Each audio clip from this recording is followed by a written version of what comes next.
So thank you guys for having me on. So I am a intelligent design advocate, meaning I believe the science says that we are in a created order, and I believe that the tradition of Genesis and obviously the history of Moses is the only belief system compatible with science and everything that we've learned about how the universe began and how it operates. Okay. I understand your view. To put it mildly, me and Tal vehemently disagree. Right. That's a good place. I mean, it's good. And I certainly know it's a belief that I have, and there's evidence to support it, but at the end of the day, we don't know particularly, so I come in peace. That's fair enough. Let's put it this way. Would you prefer if we say what convinces us that the Earth is in fact billions of years old, or would you rather you tell us what convinced you that it isn't? Okay, great. Yeah, and however the flow of the conversation is better for everyone, I'm absolutely willing for either way. But yeah, so basically, if I can here's the thing, if I go, it's going to probably be 5 to 10 minutes of a rant. So that's probably not going to be very fun. Okay. It's much better to, the bottom line is... Maybe you should give us his best reason. Yeah, if you'd like, you can give us your best argument, I suppose, or the one best single line of evidence or point of evidence that you think justifies your position, and we can discuss it, because on a general level, if your best argument is not good, then that means the rest by definition are not as good. I think you'd agree with that. Okay, right. Okay, so the first law of thermodynamics states what? I'm pretty sure I know it, but I prefer to look it up just to be on the safe side. There's no such thing as the creation of energy; it only transfers form. You cannot destroy. Yes. Well, that is okay. First law defines eternal energy as a difference of heat transfer. Well, first law of thermodynamics. Energy can neither be created nor destroyed, only altered in form. Now, scientific. Okay, yeah, go ahead. This is working only on closed systems. You don't know that the universe is a closed system. That's okay. actually the argument for closed system actually is the second law involving the descent to entropy. Right. The issue about laws in general, in my opinion, well, not my opinion, but scientific opinion, is that basically what it is a state of consistent observation. So if we see something to be true over and over and over again, we assume it to always be true for all practical purposes. Yes. Okay. So basically, that means that so long as we always ever only see energy transferring form and not being created or destroyed, that means that it is likely to assume that in most practical settings that will be the case. I think it would be a stretch to argue that that is true for all systems or all possible universes or all dimensions, hypothetically speaking. In other words, what I think I try to say with that is that the scientific consensus is that time as we know it began at some point, or at least in our frame of reference in our universe. Correct. From our perspective. Which means now that if there is no time, then the concept of something being created or destroyed becomes irrelevant, because it is not possible to ascertain, because something being created is going from a state of non-existence to existence, and being destroyed from a state of existence to non-existence. But if you have no time, then you cannot technically change states. So and that means that I think that also kind of aligns with even the religious conception, is that before in a situation where there is no time, you cannot say whether or not these laws can possibly apply, which means that you cannot, I think you cannot extrapolate that first law to anything beyond or before or outside our observable universe. Which, okay. in other words, I think the law only applies to the universe as we know it, as we see it, and it's very difficult to apply that to anything else. Correct. Okay. So basically, and if I'm misspeaking and misrepresenting your stance, then please let me know. But basically, the answer for what seems to be a violation of the first law, which we haven't started to get to the other laws, but the violation of the first law, the invocation here is there was a suspension of the laws of physics. I'm sorry, I'm going to correct that. I do not believe that physical laws can be suspended. I think that the physical laws, as that we're describing, are only as we understand them. There may possibly be other laws that come into effect that we do not understand that would seem to contradict the laws we know, but in fact don't. So there have been times in the past where we believed certain laws to be absolute based on observation. As an example, I can say that one of Newton's early laws was that things will always fall downwards, and that seemed to always be observably consistent. But then we found out that it was possible to actually send things into outer space. Now, that wasn't a violation or suspension of the physical laws. There just were other governing laws, in effect, that we were not aware of. See, so our understanding expanded. I think that it is possible that one day our understanding could expand such that the first law of thermodynamics might not seem to apply as we understand it, or the energy could be created in a way that we do not understand. That's basically. By the way, I hope that's good. In the beginning of the universe, gravity actually was a pushing power and not a pulling power. It worked in the opposite way. Okay. Was that just a concept, or is that like a scientific? Is that actually scientific agreed upon? Yes, absolutely. Okay, so it was pushing up. Maybe explain that a little more for me. No, I'm just saying that in the beginning of the universe, gravity worked in the opposite way. It was a pushing power, not a pulling power. And how do we know this? This is what scientists say. I saw, forgot the word. Lawrence Krauss, you know Lawrence Krauss? Lawrence Krauss. Yes, Lawrence Krauss, I'm not a fan. Yeah, I saw him saying that, but he's still a professor in physics.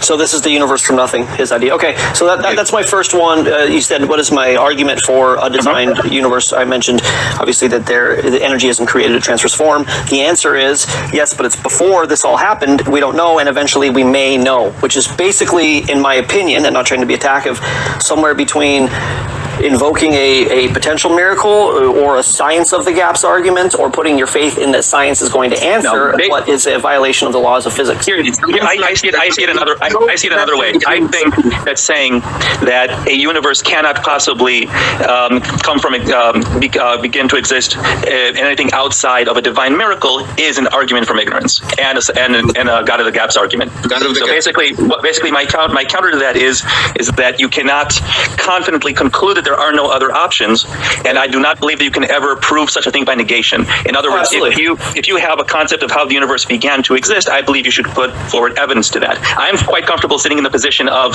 I don't know whether the universe began to exist, whether it is eternal in some way, or there are some other process that might have created. I'm not ruling that out. I'm not arguing that to be possible or even likely. I'm just saying that negation cannot get us there. And let me be very clear. I'm not making any claims of certitude. My argument will be in the aggregate, which is more likely, kind of subscribing to Occam's razor, the most simple explanation is the right one, as well deconstruct this argument. Which is I understand that position. My view is that basically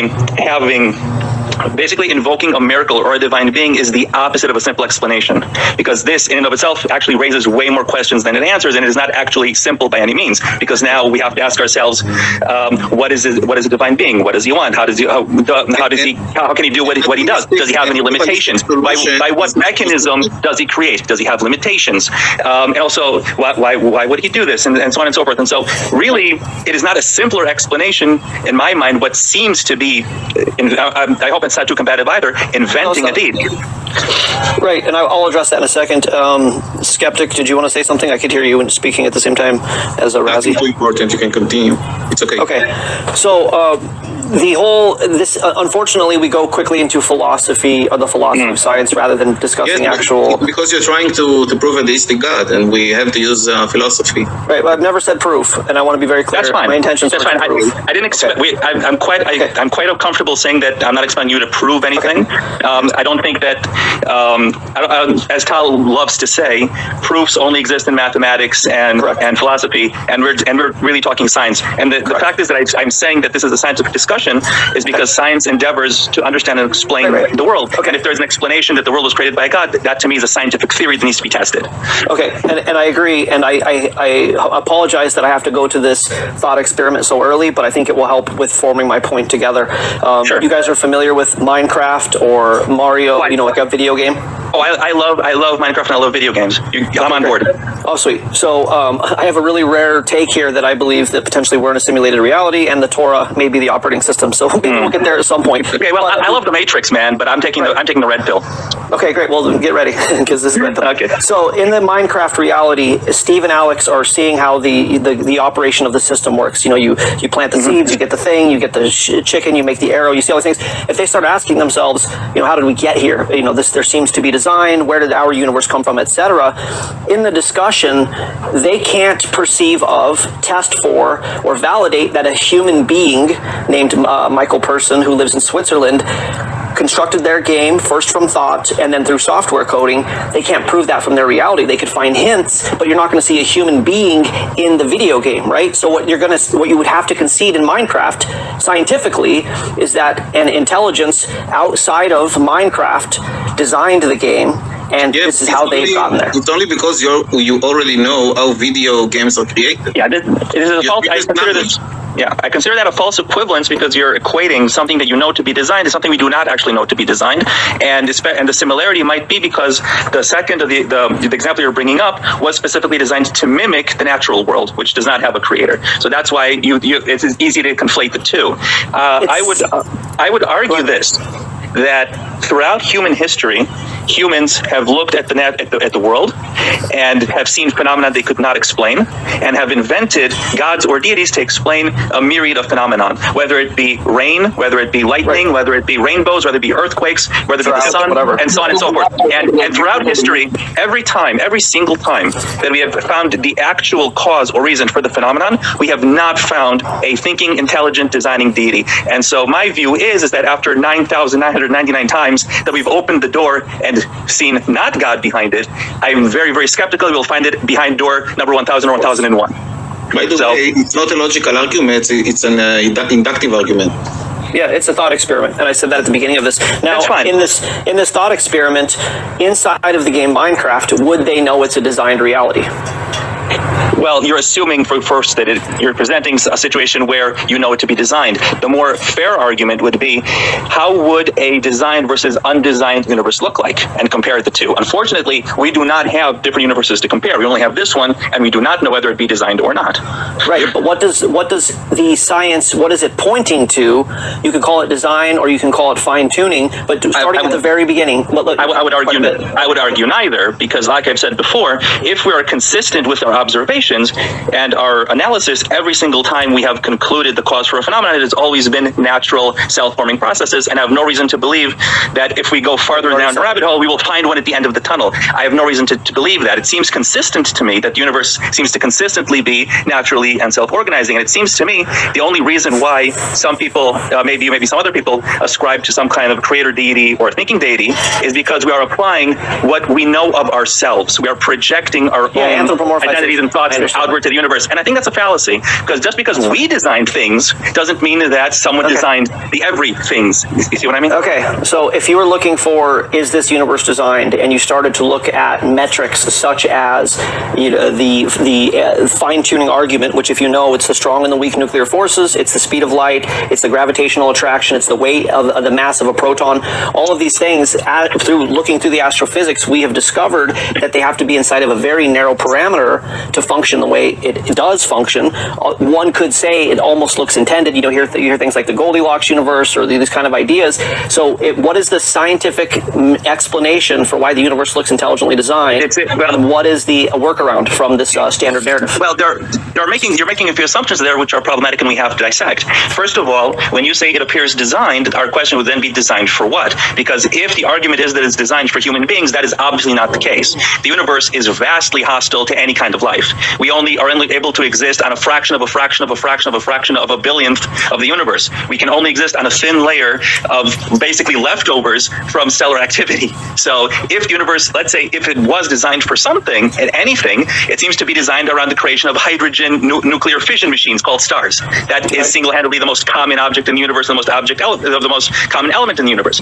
But the way I would view it is that in order to invoke the fine-tuning argument, you have to assume assume that those variables, whatever they are, could have been something else, which we do not know. It's quite possible that the way a self-organizing natural system could function is that it may be that these constants, as you describe them, are the only possible result of very simple equations or very simple phenomenon. Also, it is also the case that we do not know whether or not there are other universes with different parameters.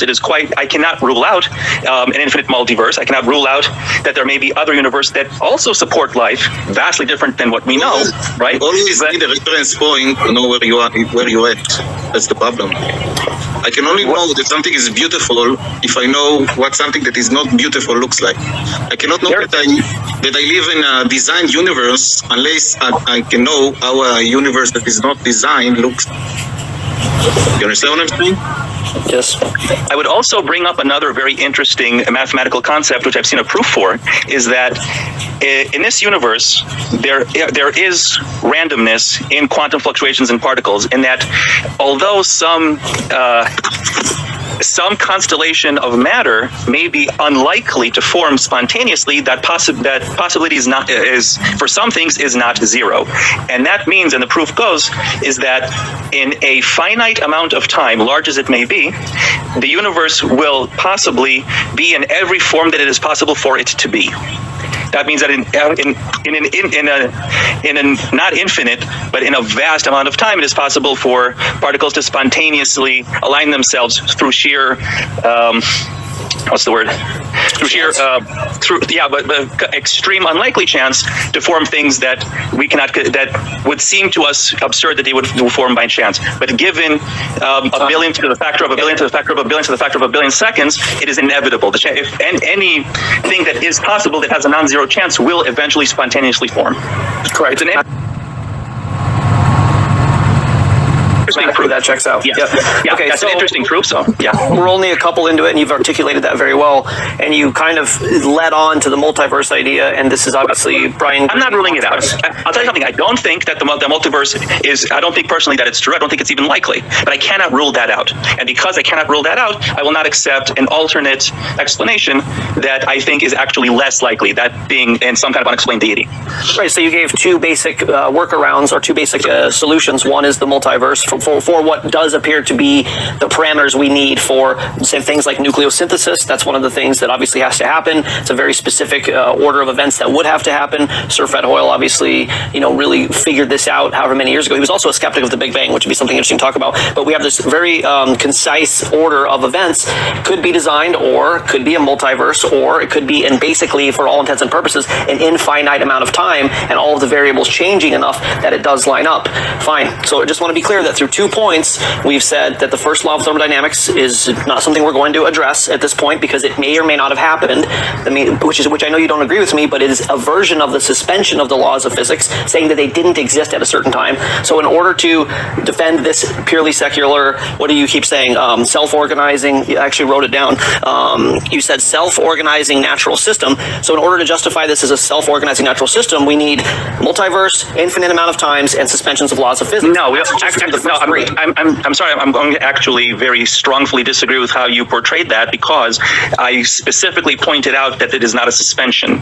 The laws, as I see them, have functioned and will continue to function. We just don't necessarily fully understand them. It is quite possible that the way we perceive the first law of thermodynamics isn't, in a macro lens, the way it functions in actual practicality. It's only the way we see that happening. So I'm not saying ever that the laws are suspended at all. I'm saying that we just simply may not fully understand the laws, because the laws, as we describe them, is just consistent observation. And the other thing is that we do not require all of those three things that you've mentioned. We only require one of them. And what I need to do is I need to weigh those possibilities against, and I don't want to sound too rude here, but basically some kind of fairy tale deity that was thought up by basically bored sheep herders on drugs thousands of years ago, right? So when I weigh the evidence and weigh the suggestions, it seems like we have mythological traditions enduring and I have to weigh that against mysteries that we cannot possibly fathom yet. Right. Okay. So I think with this, hopefully, we don't spend the whole time talking about the first law, but clearly we're in a disagreement about what I believe your stance is and what your stance is from your opinion. But science is about the observable universe, right? Repeatable, testable, observable functionality of the universe. In the repeatable, observable functionality of the natural universe, have we ever seen the first law of thermodynamics non-applicable, not work? Have you ever observed this? The answer is not yet. But that also means that I will concede that I think that the possibility of that being the case may be unlikely. That being said, I'm not also ruling out the possibility of some kind of infinite cyclical universe, in which case that law would not be, in your view, suspended. Does the data support an infinite cyclical universe? Well, not yet. But I can't. Right. But let me put it. But I do feel that is still more likely than a suspension, and I still find it more likely than divine intervention. Right, because we all have beliefs and we all have presuppositions. And I'm biased, and I believe that we see design, so I see design, and you believe that we don't, so we don't. My argument is, we haven't gotten into entropy yet, which I do want to get to, and I want to get to abiogenesis and quantum physics and non-local realism and a lot of these other kind of things. So hopefully we don't get stuck on this. But my argument is, and this is all that I'm looking for in this discussion, that the idea of an intelligence with the kind of resources necessary to create the universe is every bit as viable as it happening through purely spontaneous, natural, random. I'm going to disagree with that strongly because first of all, we have never observed, I think you'll agree with this, any kind of intelligence outside of living beings here on this planet yet. Right. And we cannot even conceive of any system through which that would be possible. So the suggestions I've given can work with frameworks that we do already understand and do not require any yes, but the frameworks that you understand have no answers. This is the problem. The frameworks you understand do not answer the problem that we're addressing. That's fine. You can say you observe it, but we can't observe it. It's literally a faith. It's literally no. It's not. No. Here's the thing. I do not accept those positions on faith. I entertain them as possibilities because no alternate explanation has yet been observed. Basically, I'm saying I still have everything on the table, and I'm saying that a cyclical universe and the other things we've discussed are on the table. I think as possibilities, and I think that it is a little ridiculous in my personal biased view to include ancient mythological figures on that table as a possibility. Right. Which, from that framework, I get that, the idea that, like you said, drug-induced shepherds. From thousands of years ago who saw lightning up on a mountain thought they were being spoken to, because let's be honest, that's written in the Bible. It is, and I started off with the Bereshit, and it is unbelievably accurate. I don't think we're going to get into that. Oh, no, it is absolutely. We're going to very disagree on that. Okay, so the next thing I would say is that we've gone through the first law of thermodynamics and the fine-tuning argument. The next one is the second law of thermodynamics, which is entropy. You knew this was coming. Yes. And so the second law of entropy states that things tend to disorder, that over time they reach an equilibrium, so they're going to degrade in their order, basically. And so what we have with the Big Bang, or what we have with the Standard Model, is everything coming from nothing. We don't particularly know how. First of all, hold on. I'm sorry. I'm going to break you up there because we never stated we believe everything came from nothing. Sorry, not our stance. So what do you believe? Oh, we don't. We're atheists. We don't believe. We're saying as for the initial cause of the universe, if it has one, it is unknown. That is our stance. Okay. I guess that's better than saying you believe something else. But okay, so as far as let me tell you something else. They believe in physics and math, and they are more intelligent than all the others. And physics and math didn't found God. Actually, for that they say there is no God, there is no proof. But there is actually historic book that is the book of all the nation. Actually, it's called Bible, and there is how many 4 billion people who believe. Human being, they are a kind of creation that they are very spiritual. You can take their spiritual from them. There is, it's not matter what kind of the religion, any kind of religion. People, as human beings, they are spiritual, So with that, you cannot argue, actually. Well, but those who go to academy and learn physics and stuff, Well, with respect to your opinion, I'm going to ask that you not say what me or Tal believes, because we are not claiming to know or prove that there is no God. We are saying that there is insufficient evidence to believe there is no one. Proof. Even that you know that physics and Hold on. You've said other things that I have not yet addressed. Also, I'm going to state that no one in respectable academia considers the Bible to be a historical document of any sort. It is a faith-based document. It is a mythological document. It can contain some historical mentions, but they're hotly debated. That's all. Yes, that's true. That's true. Academia does not embrace the Bible as a scientific document, as I would. Or historical document with the discussion, yes. Yeah, so, and I want to be clear as we have this discussion, when we go, I don't know what it is, I believe X, that's a different bin, if you will, and I'm certainly willing to promote what I think are ideas validated in Genesis related to how the universe operates, etc. But I'm more making the argument generally for an intelligently designed universe than specifically, Yahweh as the creator. But that's two different conversations. So as far as the second law of thermodynamics, what would be your defense for the? Go ahead. That's a good point. And there are two things. One of them Tal already started to say, but I'll sum that up as well. The first point is that what you've said about the second law, and is very accurate, is that the universe in general, over a grand scheme of time, tends to go to lean towards disorder. Now that is important because it means it is not a one-way street. It is possible that sometimes it goes back. There may be cul-de-sacs, and it is quite possible that the universe in general tends towards disorder, but we may be in a temporary diversion into less entropy that will then now go back towards entropy, and that goes back to the point we've discussed before of in finite time, anything that is possible may spontaneously arrive. And the second point, and that's the one Tal mentioned earlier, is that the second law applies to closed systems. Now, very often the entropic argument will be used against abiogenesis or the Earth, but the Earth is not a closed system because we get our energy from the sun. As for the universe, I think most people will agree we do not have enough data to confirm whether or not the observable universe is a closed system or not. So that's a question mark and an open issue in my mind. I would agree with that, and it's possible that it's closed. It's possible it's open. Like you said, we don't have enough data. Agreed. Very intellectually honest with that.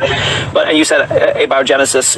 That would obviously be a next point that I would get to. But before I get to that, do you know that the expansion of the universe is accelerating? Right? Oh, absolutely.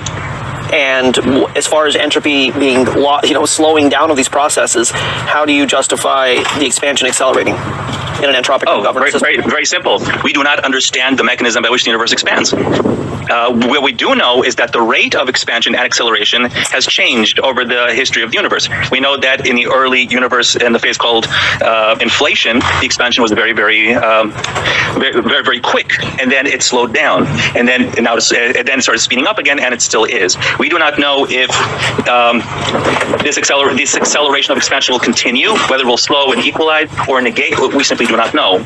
We just don't have enough data. Right. So they invoke dark energy, correct? No, dark energy is not an invocation. It is a label, and that label is basically a question mark. Basically, the fact that the universe is accelerating, I think you agree, is an observable fact. We do not know the mechanism by which that occurs, and that was given a label, and that's that label. It's basically the scientific version of darned if I know. Yet. Okay, I would agree with that. And then, so let's drill down a little bit more to the Earth. The Earth forms through random chaotic processes. Where does the water come from? I've actually looked into this not so long ago. The current scientific consensus is that the water came from several sources. Some of it is condensed hydrogen left over from the supernova that created the solar system accretion disk.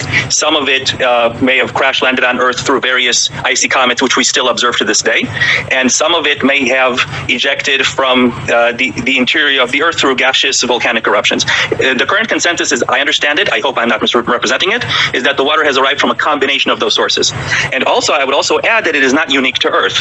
There are observations of what is left over of what was once running water on Mars. And we also know that there is I'll restate that. We believe that there is some evidence to show that there is indeed liquid water under the surface of Jupiter's moon Europa.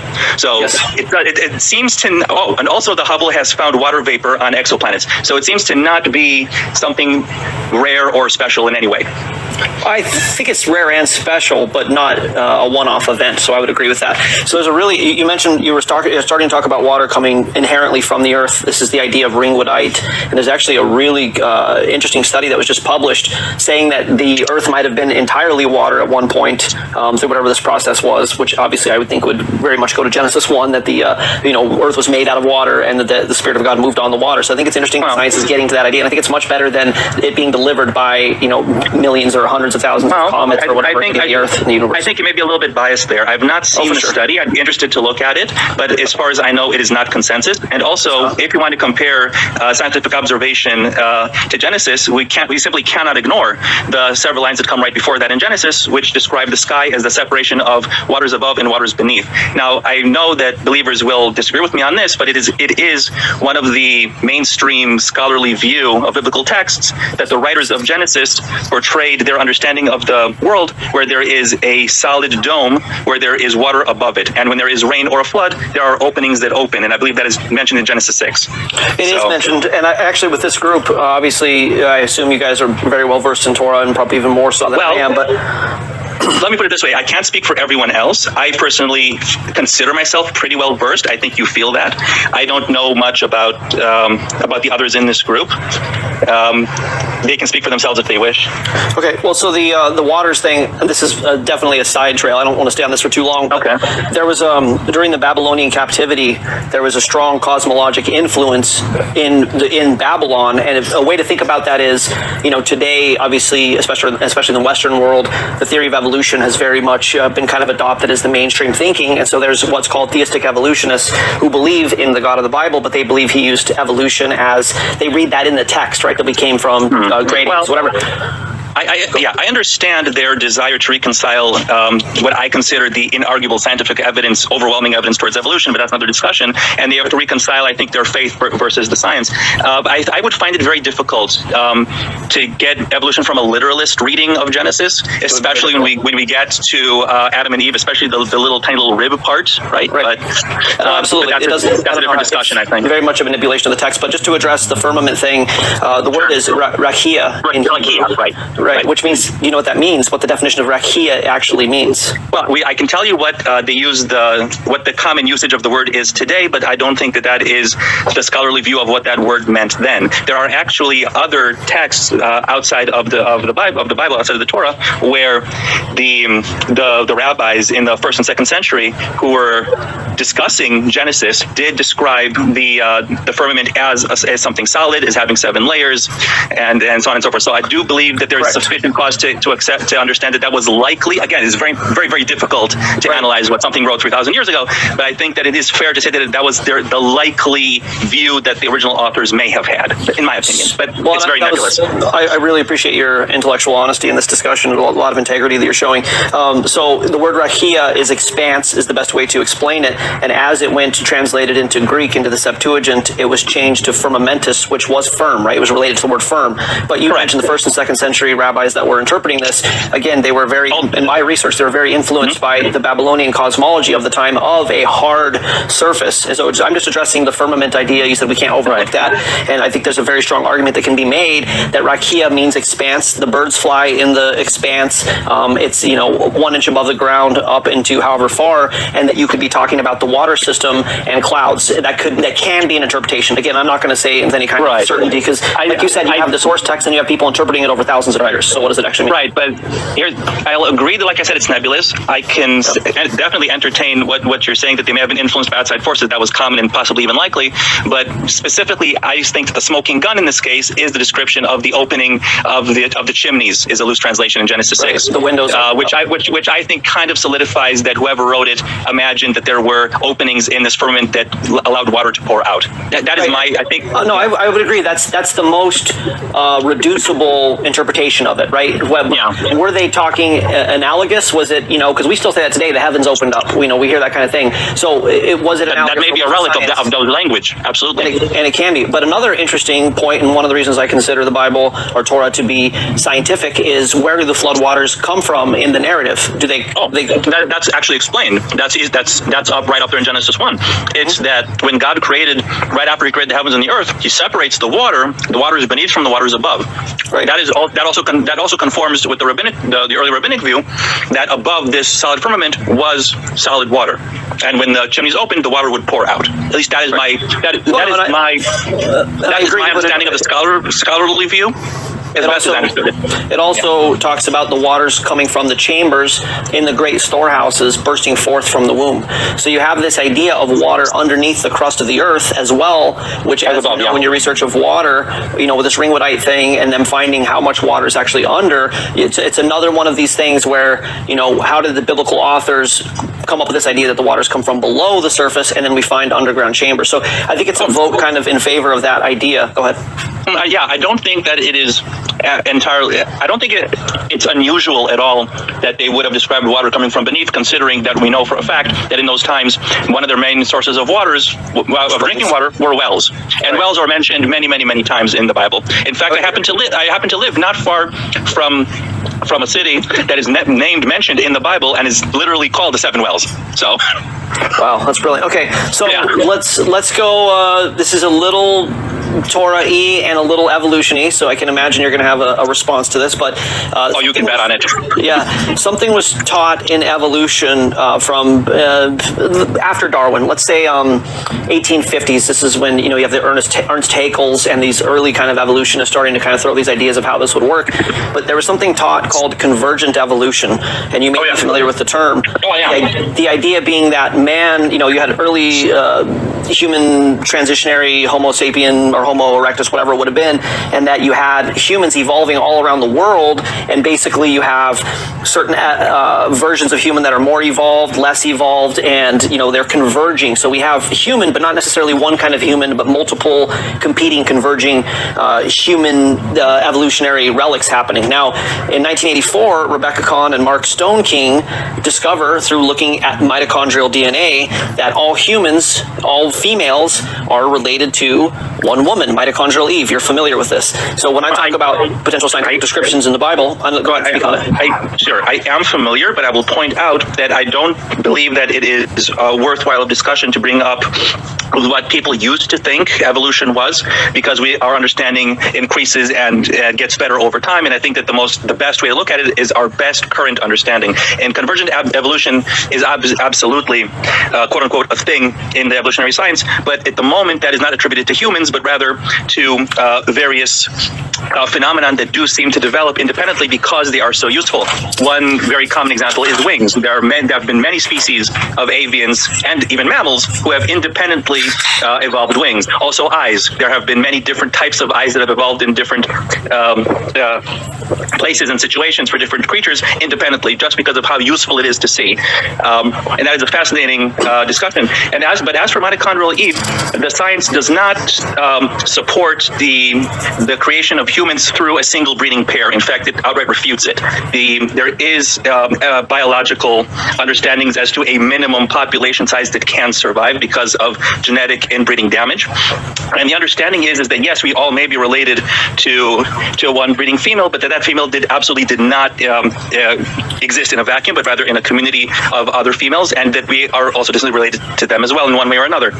And so this idea of, like I said, of convergent humans in different places, like I said, that is not the common view. That is not a consensus view. And the current, my understanding, as best as it is, as a non-biologist, is that humans did evolve alongside other human-like species, like Neanderthals, that we do still share DNA with, but they have gone extinct for various reasons. Possibly that they were less adept, possibly that they were exposed to hardships, but most likely that we just simply killed them because we can.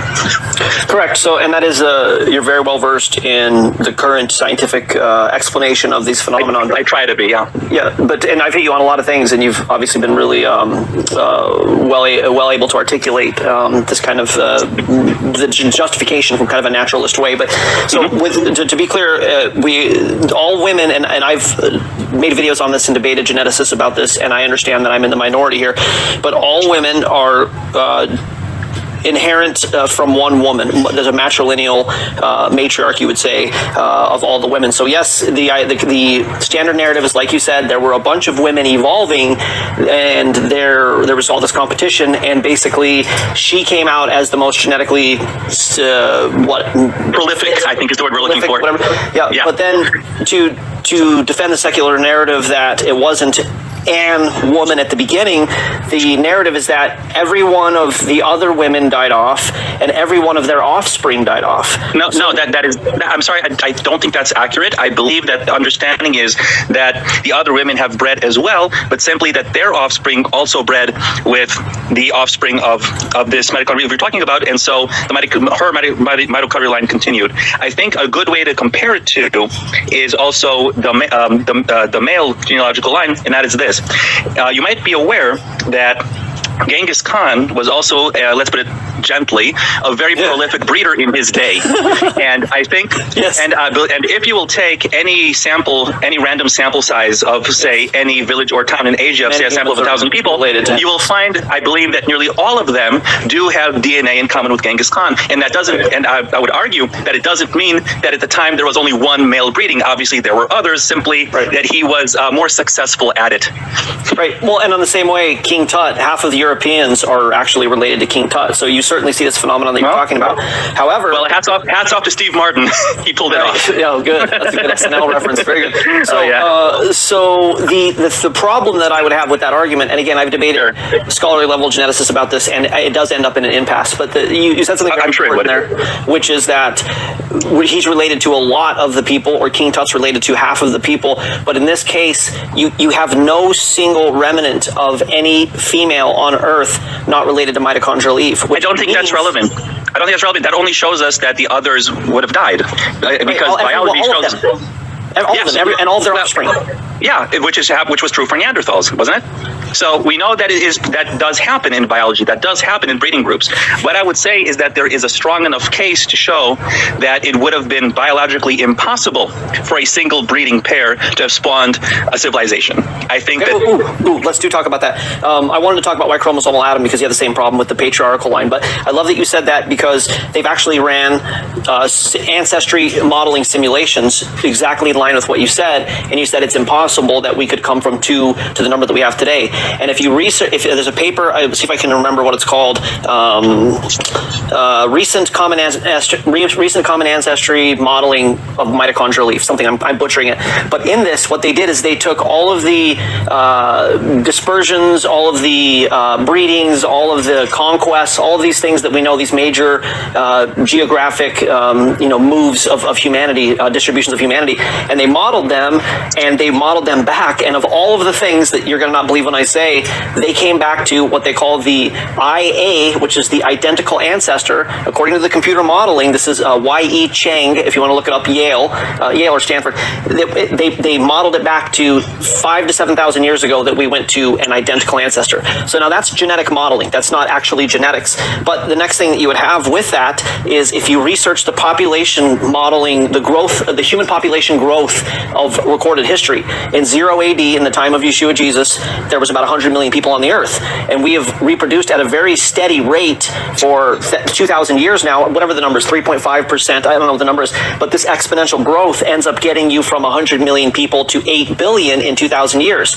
If you go back with that and assume any kind of stagnancy or any kind of sedentary population move, you can't take humans and push them any further back than 10,000 years. We would have hundreds and hundreds of trillions of people with this exponential growth curve. So the data actually points to the idea that we could have had an identical ancestor, and it could have been more recently than we thought. And the very fact that there aren't more people and there isn't other genomes is it's not proof. Again, it's just an evidence in favor. Like, at what point when you go, the Bible got this and this and this and this and this and this right, do you finally, and science is catching up, do you go, hey, maybe there's some legs with this thing? No. I'm sorry, I'm going to strongly disagree, as you would imagine, because there are several issues with what you just said. First of all, going back to an identical ancestor does not mean that there are now no other genetic breeding material available, which would be required based on our understanding of genetics. But also, what you said, the extrapolation backwards, is very, very problematic, because you make a whole bunch of assumptions which are not the case. One of the, in that basically,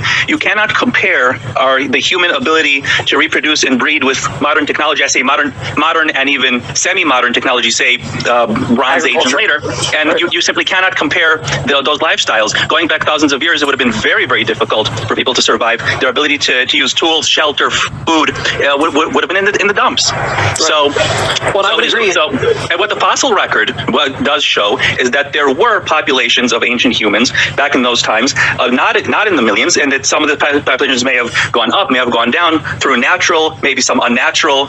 When I say unnatural, I mean many may have died to famine and disease, but also they may have there may have been mass deaths simply because they were just slaughtering each other. Because why not? It's a fun free Saturday. But but this idea that you can extrapolate the math back, I'm sorry, it's just kind of absurd. You cannot compare the eras. They're apples to oranges. I think I made my point. Sorry. Well, no, you made a good point, but it segues into there's a couple things I want to go here, but I agree that when you go back into prehistory or ancient history, to assume steady uniformitarianist, predictable variables, it's a negative net idea, because there are things that happen that you can't predict and you can't model for. However, when it comes to the discussion that we just had about the human population and when this would have been, obviously there's genetic bottlenecking, there's famines, there's all the things you talked about. So there's going to be this variability, but the secular narrative doesn't take that stance when it comes to other processes that we observe now and can have changed over time.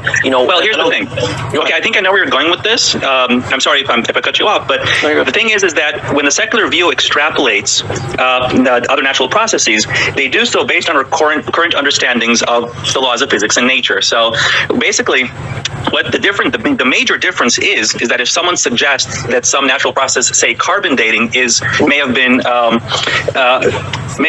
influenced by outside processes, usually people are not able to articulate what those processes are or how to measure or compensate for them. Whereas when we're talking about population growth, we are very well aware of many processes which could have influenced, and we do find evidence for those things happening. There is evidence for ancient famines. There is evidence for ancient warfare. And so basically my point is that my view is consistent in that I will entertain outside influences when they can be demonstrated and when they have a basis in evidence. Right. You mentioned carbon dating. I'm glad you did. And I'm willing to talk about carbon dating and radiometric dating. I'm not one that says carbon dating is entirely untrustworthy. I think there can be some assumptions, and I think there can be problems with it, but I think overall it's fairly reliable. But with carbon dating, you're saying with human, we know these variables. With carbon dating, we know that they're possible, and we can also measure them and account for them. And we know that there are these kind of variables with carbon dating. There's actually a group that recalibrates the carbon dating. That is true, but there are a couple points. One is that those variations are relatively slight and easily compensated for. And second, one of the ways that those are calibrated is with other radiometric dating, which we also know to be reliable for other reasons. And so whenever those carbon dating methods overlap, when the radiometric dating overlap, then we do have, and I think the scientific consensus is that these are very reliable dating that do not open the possibility to the world being younger than billions of years old without, how shall I put this mildly, extreme divine intervention. Okay, so and I think that would be a cool idea to go next into the age of the universe. There's some things I would want to bring up and at least process through your mind. But I would say one of the variables that we don't know and we can't know is the early Earth atmosphere. What was happening? I mean, right now we're experiencing a major influx, a major carbon change. Right? This is the idea of anthropogenic climate change. Yeah, we are. Something that they do have to tweak. But I'll concede to you, we're talking about percentiles, single digits, correct. Anything, not exactly. So 20x. Like a couple hundred years. What's a couple hundred years between friends, right? Right. Exactly. But that's assuming that there wasn't a time where the carbon ratio on the Earth or the organic material didn't have exceedingly less or exceedingly more. And we do see records of giant bugs, giant beavers, kind of things. Is it possible there was a different atmospheric condition back then? And the reason I invoke that is we talk about, I think if we're being intellectually honest, we go, okay, the population models don't work because we don't know all the variables. But then at the same time, we go, carbon dating does work because we do know the variables. But we absolutely don't know what the Earth's atmosphere looked like 50,000 years ago or 20,000 years ago. Sure we do. I'm going to strongly disagree with you. We have core samples in Antarctica that those measurements have been made, actually relatively accurately, going back millions of years. So right, I'm a huge. We're going to disagree. We're going to disagree on that. The core sample thing is going to really. I mean, I'd be interested to do that because there's that's a really cool talk. So, do you want to talk about core samples, or do you want to talk about? Let's do the core samples thing really quick. So, okay, for those of you that don't know, core samples is you drill down an ice core hundreds or thousands of feet, and you look at melting, warm seasons, etc., and you can chronologically piece together, kind of forensically, a time period. But there's problems with it, and the first one, and I'm sure maybe you have heard this, maybe you haven't, but are you familiar with the Lost Squadron and the World War II planes? Are you familiar with any of this at all in Antarctica? No, I'm not familiar with it, but I'm also not aware of it being raised in any respectable academic circles either. So I'm going to be kind of skeptical. And respectable. I mean, that's a really easy answer to me. I'm going to take scientific consensus over loose ideas any day. So okay, and I understand that, and that's a very strong way to preserve the narrative. Because no, it's not about narrative; it's about evidence. When such evidence will be presented, such that it convinces the majority of experts, as a non-expert, then I'll adopt it. So this is awesome because I think this is a really good opportunity for you to learn something and then also go and research it and find. When next time you speak with somebody like this, you can develop more of because you piecemeal these things really well. So okay, the Lost Squadron in the World War II times, P-51 Magnums were flying over Antarctica, whatever weird Nazi thing they were doing, and they crashed. And I think they were actually American planes, but it was during World War II. They crashed, and then the pilots were rescued. So a entrepreneur, a business mind, knew that those planes would be worth a lot of money because they were World War II relics, and they should be fairly easy to get. So they used ground-penetrating radar, and they went and found this lost squadron of these P-51 Mustangs. They expected them to be 30 to 40 feet down. They were 300 feet down. They were 300 feet down in the ice, and here we have an actual recent history dating of how long it takes for 300 feet of accumulation of this glacial material. So if you take that exact area, and this isn't some sort of like empirical thing, but just from like if the laws are consistent, like we were talking about a second ago, at least consistent inside of a buffer area. If you take that area, which is I think it's around 3,000 feet deep, and you go, okay, 300 feet in 50 years, and you reverse that back, assuming a steady rate of snow accumulation, that isn't as old as we would like to think, and it actually causes serious problems with the ice core dating, because according to the ice core dating, those planes are thousands and thousands of years old based on the aggregation of this snow material. So again, and I know you'll speak on this in a second, but what you have is the only invocation here is to say it changed. It happened faster, climate change, whatever, but if you just that's not going to be my counter. So okay. You're talking straw man at that point. Look, I haven't looked into it. I have no knowledge of whether or not the story is even true. I mean, since you're talking in good faith and you have so far, I'm going to assume that it is for the moment. But my response would be, again, without looking at any of the data or hearing what any of the experts in the field have had to say, I would gather a guess that the rate of sinking of heavy metallic objects that may have impacted forcefully is likely quite different than other natural forces that we know to occur in Antarctica reliably. Okay, I appreciate you taking it on good faith. I'd be more than willing to pull up the article. It's a secular thing. Okay, but so if you wanted to see that, so I mean, but the reason I make that point isn't to say the Lost Squadron proves that the global flood happened and the Earth is sub 10,000 years. No, you're poking holes in the core samples, but I find that to be insufficient because of what I've stated. Because you're talking about a very traumatic, very unusual event that occurred in Antarctica, and that may not necessarily apply to other processes that we know to be well understood. Right, but can you see as intellectually honest as you've been with this, can you see how many times in this discussion you've had to say, well, we know things change here as it relates to population dynamics, we know we can't trust the data, and then when it comes to the ice squadron, we go, well, we know it's been the same, and there's an explanation for it. And no, what I'm saying is that to poke holes in a well-established scientific theory, you need to show that there is a problem with something systemic or something that can be reliably reproduced, and bringing in exotic examples or unusual examples to try to poke holes in them, I feel is very weak. And I think that the reason why the scientific consensus remains that they are is because of that view, that if you want to show that there's something consistently wrong with the core samples, you need to compare compare that with something more strongly than an unusual traumatic event that is likely to disrupt the way things operate there anyway. Right, so this is the first time I'm going to kind of rather aggressively push back. You said obscure, I forget exactly the words, but one-off, non-reputable, non-verifiable event, a phenomenon event.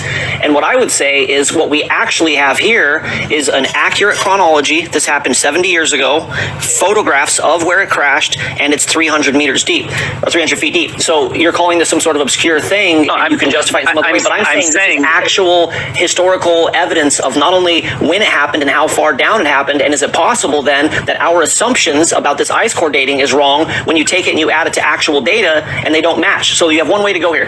It doesn't match, therefore the data's flawed, it's out, or it doesn't match, maybe we're wrong. No, I'm saying that the methodology that you want to compare it to, which is the natural formation of snow layers, is incompatible with direct measurement of very fast-moving aircraft that may have impacted the snow going very, very quickly in a downward direction. No, this is it right here, sitting on the top of the ice. It's sitting on the top of the ice. And again, this is an important point in this. Well, then that's not 300 feet deep, is it? No, but over 70 years, it ended up being 300 feet deep because of snow landing on it. It became buried in a glacial forming of 300 feet of snow. It didn't get buried in. It was on the top, and it covered in 70 years 300 feet. It was 300 feet lower than it was 70 years ago. What I have not seen is any scientist saying that if we had gone there and dug 300 feet deep, would have assumed it to be thousands of years ago. Right, and I would encourage you to look into it. And of course, there's going to be a response, something along the lines of, we can explain this. But how many times is we can explain this better than saying maybe we were wrong? Because in order to be wrong, many, many, many different measurements have to be all wrong at once, and I consider that ludicrously unlikely. Okay, so let's talk now. This is a good opportunity to go into a little bit more of the age of the earth discussion. Now, I am not dogmatic. I lean younger. I think there's problems with young, and I think there's problems with old. A lot of this, we don't know. Formulate a worldview.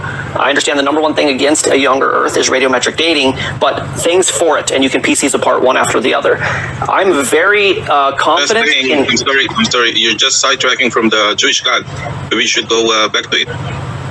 He seems to want to make the argument for a deistic God, I think, at this point. I may be wrong about that. Tell me where you guys want to go. Because I'm only talking about the deistic God, but we should move to the theistic God, to Yahweh. Okay, so we want to go away from science to the I think. Hey, VOR, before you guys keep going, I just wanted to clarify something. Okay. Hi, everyone, by the way. If Razi looks into what you just pointed out and he sees that he verifies that this plane or plane, squadron, whatever, did crash land and those photos are real and not just some sort of photoshopped whatever, he sees that they are real, not fake.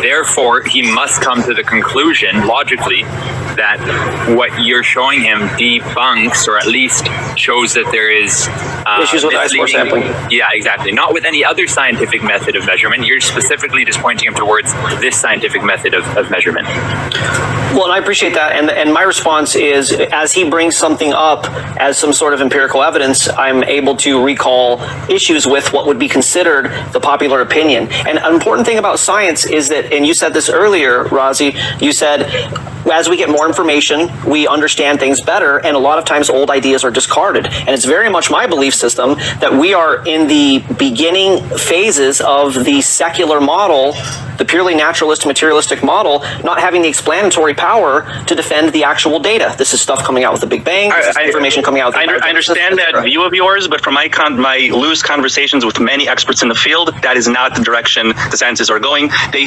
view that new, better evidence for that clearly establishes the age of the Earth and the universe, and those evidences are getting better, and those calculations are getting better. The idea that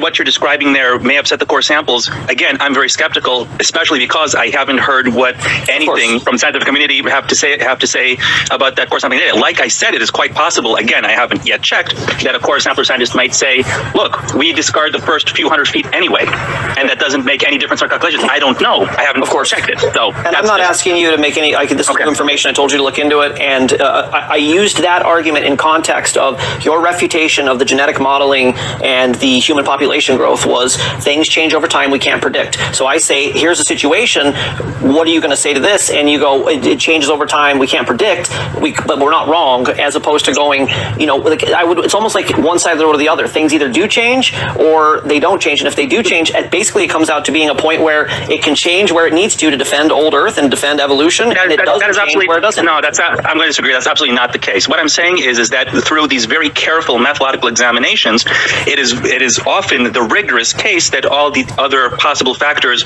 are investigated and accounted for, and variations, as much as you may see them, do not in any way challenge the accepted consensus, not even close. At least not is my understanding of the academia. Right, I'm going to bring in two more points here. I think they're very important, and then we can move on to theist. I don't want to bother you. I just want to, if you can say what's the article name? People asking here. It's from Live Science. Here, let me share it again real quick. Save. Did I not show it? I meant to earlier. Lost Squadron, World War II warplane discovered deep beneath the Greenland glacier, from Live Science. All my sources will always be secular. I think that basically Answers in Genesis and all those guys are yahoos, and I don't subscribe to any of their beliefs, basically. But look at that. On that, we agree. Yeah, I know. Thank you. So other pieces of yes, sir.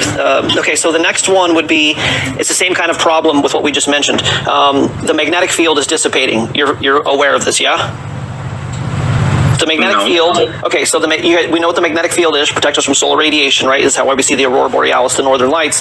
The magnetic field has been observed very carefully for about 150 years now. We've been able to measure the strength of the magnetic field over 150 years. And I might be a little bit off in my numbers, but you figure you measure the magnetic field over 150 years. If the Earth is 4.5 billion years old, you should see an insignificant change, 0.00001% based on kind of standard trajectory. It's lost its strength. I think it's about 6% of its total strength as they've measured it over 150 years. So why is it losing strength? And at this current rate, a couple thousand years from now, we're going to be in deep shit because we're not going to be able to have protection from the sun. This is maybe what happened with Venus. In the magnetic field wasn't there to protect it, or one of the things was too close as well. So you have a problem. My guest, or my Razi, who I'm speaking with, hasn't researched that, so I won't hold him too much to the flame on that one. But the answer is, well, it recharges. There's a recharging thing. We know that it's not dissipating that fast because that would be maybe potentially younger. So what happens is the magnetic field reverses, and we do have evidence of pole reversals. How many, whatever, we don't know particularly, but that's something to look into. The next one, if you want to speak on that, you can. But the next one would be, and this one's really easy, everybody can grasp this one, the salinization of the ocean.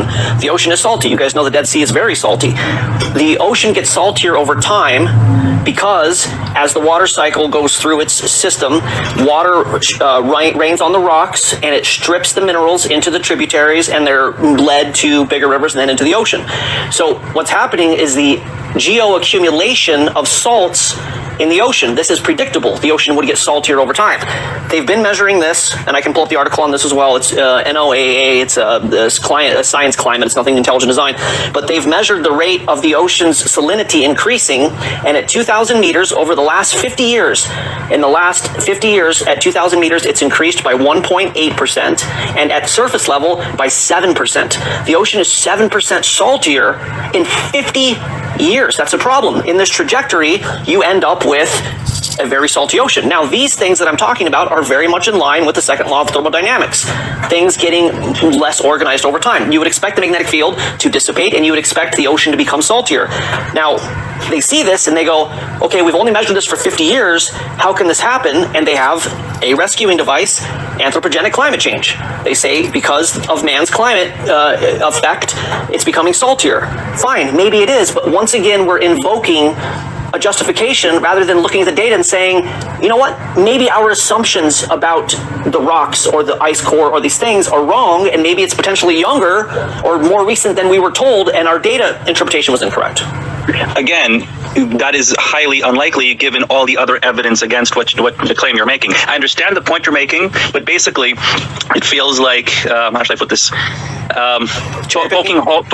Poking holes in the walls of a castle with a needle in a rhetorical way, because we're talking about things that are well established, well understood, and have been examined very reliably through different crisscrossing scientific disciplines, basically. And it is always a good idea to cast doubts and ask questions about scientific discoveries, and I'm all for that. But the issue I have is where you take a science or any study or any kind of information that is well understood, and then finding something that slightly goes against what you understand in a very specific realm, in a huge realm that is very well understood, and then saying, well, then perhaps miracles are true.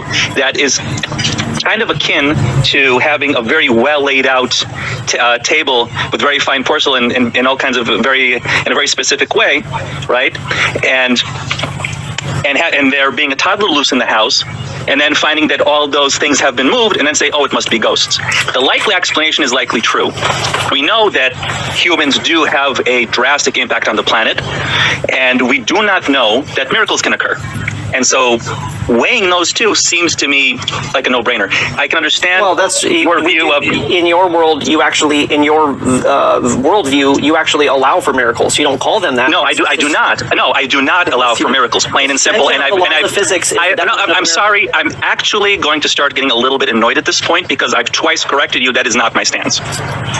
Well, you just say it's not your stance, but it's the suspension of the laws of physics. It is not, and I've made it, I'm sorry, I have made it very clear. I am not talking about suspension of laws. I am talking about there possibly being other laws that we do not understand. I do not believe the physical laws can be suspended. I believe that we have consistent observations of very consistent understandings of the universe that we may not fully understand, and therefore I allow for the possibility that through extension of laws that we do not know, that processes that I do not yet know can occur, perhaps can occur. Please do not say that I believe something that I do not believe. Thank you. Okay, and I apologize because I don't. It's been a very respectful conversation, and I'm not trying to incite a negative emotional reaction. But you said, and I hopefully you can see where I can become agitated in this too. You basically said your data isn't that important because you're sticking a needle into a castle. This thing is impregnable. Your data isn't as important as what I'm saying is, in order to throw out the consensus view of the current dating would be a monumentally astronomical task, because like I said, so many different disciplines agree on various kinds of dating. I agree, and I doubt that in my lifetime any legitimate scientific endeavor will be made to what I'm speaking of, because we are relegated to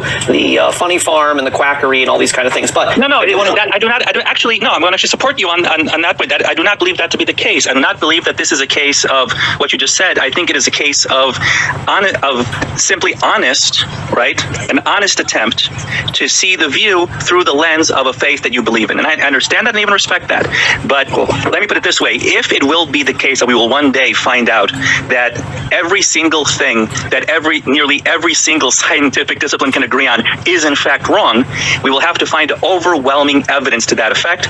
And I am highly skeptical that will ever occur. I allow for the possibility. If what you presented, I think, is what could be, let's put it this way, a good start to that direction, but it is simply incomparable, the level of evidence that you're presenting versus the vast amounts of evidence that are against you in this. Which you understand what I mean? I do, absolutely. And I would like to potentially talk about your evidences. I've been on the offense for a while here, so maybe you can be offense, I'll go defense. But I would like, just so far, and this is just kind of off the top of my head, but we've covered the areas that support my belief system or the idea of us being in an intelligently designed reality.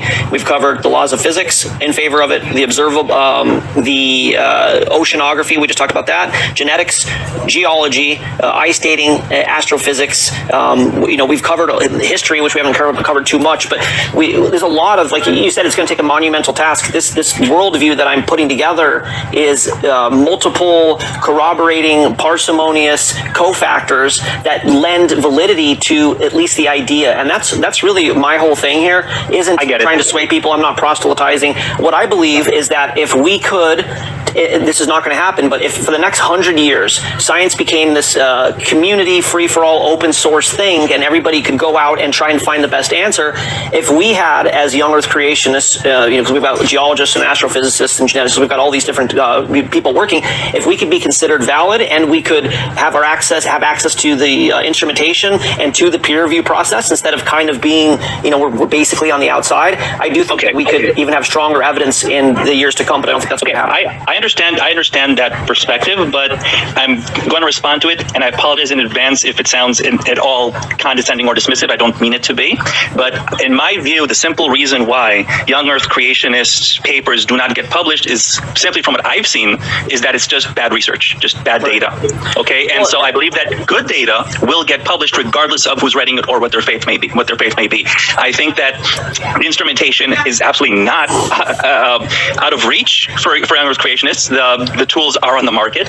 I think that any good data that can be reliably reproduced would be accepted in even the most skeptical scientific communities. I think the reason why it's not is simply because the data isn't there, and that the other measurements, like I said, the mountains of other measurements that co-confirm are so strong and powerful. Just in terms of the weight of the amount of evidence that has been confirmed with good and this is important, reliably reproducible data. Right. Well, I mean, reliably reproducible data isn't something that the secular worldview has in Spain. Well, we're going to disagree on that point, obviously. So I would agree, and I hope as an altruist that that's true, that data will overcome. I am concerned that there is that it's a casino game and it's rigged against, in particular, defying the official narrative. And I would have historical justification for that. But rather than go into that too much more, because I don't know if we're going to get anywhere with it, paleontologic record is the last thing I want to talk about really quickly, and then if you want to, actually, you know what? Why don't you? Do you want to go on the offense for a little bit? Oh, you know what I wanted to ask? Sorry, I'm all. Oh, sure. What I want you keep talking about mountains of evidence, empirical scientific data. Sure. What if you are comfortable? What evidence is so strong that none of these things can be brought up? What is this castle? Okay. What is the actual evidence of the castle? Let me put it this way. What I would put forward as a very strong refutation of any kind of young universe model is this. We have very precise, repeatable measurements of distances of stellar bodies through various well-understood processes in astronomy, starting from parallax, which is just simple trigonometry, all the way up to standard candle luminescent models, which are based on very, very well-understood nuclear mechanics. Correct. Right? And so we can, through that, gain very, very good measurements of distances of stellar bodies. And as soon as we have a stellar body that is farther than 6,000 years, 10,000 years, 100,000 years, the speed of light limit, which is correct, very, very rigorously confirmed all the way from Einstein all the way to present day, over and over and over again. The simple fact is that it must have taken hundreds of thousands of years for that light to reach us. And it feels to me like the only way, and you might have another theory on this, I don't know, but what I have heard from other believers is that the only way to kind of reconcile that is this idea of either relativity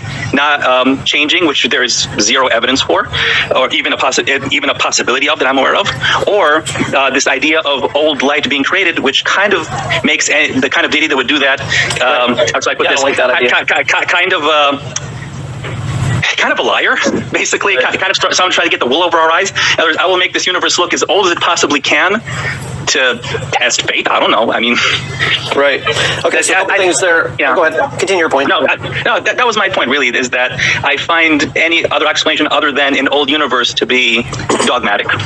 Okay, so there's two basically supports for old Earth, old universe. You hit on one of them, which is distant starlight, and the other one is radiometric dating. So we can talk about both of them. My first argument would be the distance that we are seeing is actually distance and not time, right? Well, I get it. Relativity refutes that. So right. We're stuck. So we say that, I'm looking right now. My son's on the tire swing. He's 150 feet from me. Technically, by the speed of light, he's X amount of distance in light seconds, or correct, fractions of light second. But that's assuming. And I understand why I understand where the science is with this, but that's assuming that we know the one-way speed of light. And you said there may be another argument here, and this is I subscribe to something called the anisotropic sequence convention, as opposed to the Einsteinian sequence convention. Einstein says speed of light is finite. It's very fast, but it's finite. Therefore, the further something is, the longer it takes for light to get there. But humans have never, and nor will they likely ever be able to measure the one-way speed of light. We can only only measure the two-way speed of light. And for obvious logistic reasons we can get into if you would like. But the idea I'm actually is... I'm well aware of them, but yeah. Hold on. The live, it's going to fall any minute. Okay. Shlomi had a problem. He gets so many phone calls. We're going to cut off.